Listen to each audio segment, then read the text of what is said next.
G'day, Trent Fleskens here from Strategic Property Group, and today we're talking about the key factors that affect housing prices, why they go up and why they go down. Now, the answer is actually very straightforward, and to sum it up in two words, it's population growth. This is then affected by a number of derivative factors that will intensify or dampen prices along the cycle of migration to and from the city. Now, let's start from the top.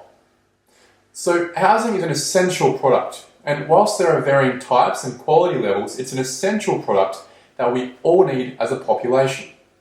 Therefore, as our population grows, which it continues to do so, this puts pressure on the very slow responding supply of housing stock.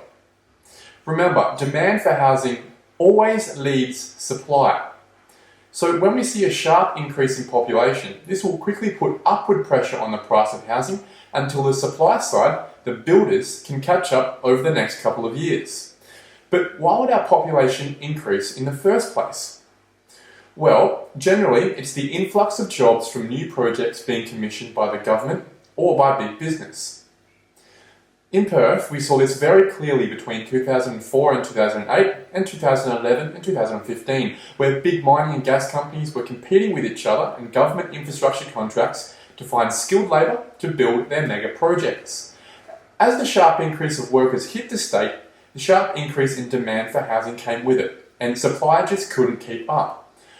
With it, we saw a big increase in wages due to this competition to source more workers. And with the wage increase came a larger ability for people to afford more expensive homes. Now, this is one of the factors that heightened the effect of house prices along that migration cycle. So very quickly we saw a large number of people with a lot more money than they usually would have had fighting to buy bigger and better houses. This then spurred on the building companies who paid their builders more and more to build houses faster. But as is always the case, this big push of supply, given the nature and long lead times of building, lagged the demand pressures by a couple of years.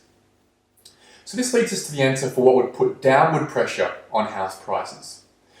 And this comes in the form of population growth starting to slow to a standstill as projects are completed. The demand for labour dries up, jobs and wages are slashed, and people start to experience distress in paying their mortgage.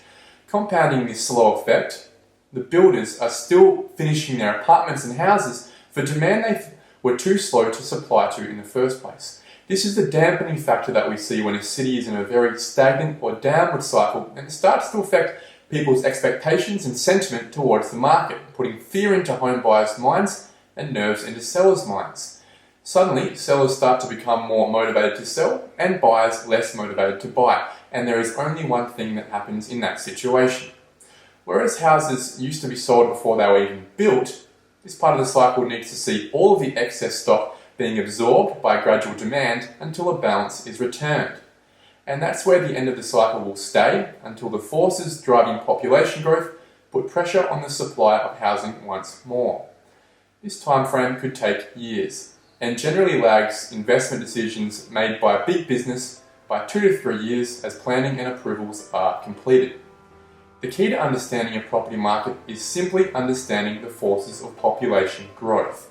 If you can forecast where the big projects and the big money are going, you can forecast where the population is going, and in turn, where the pressure on housing will be felt most.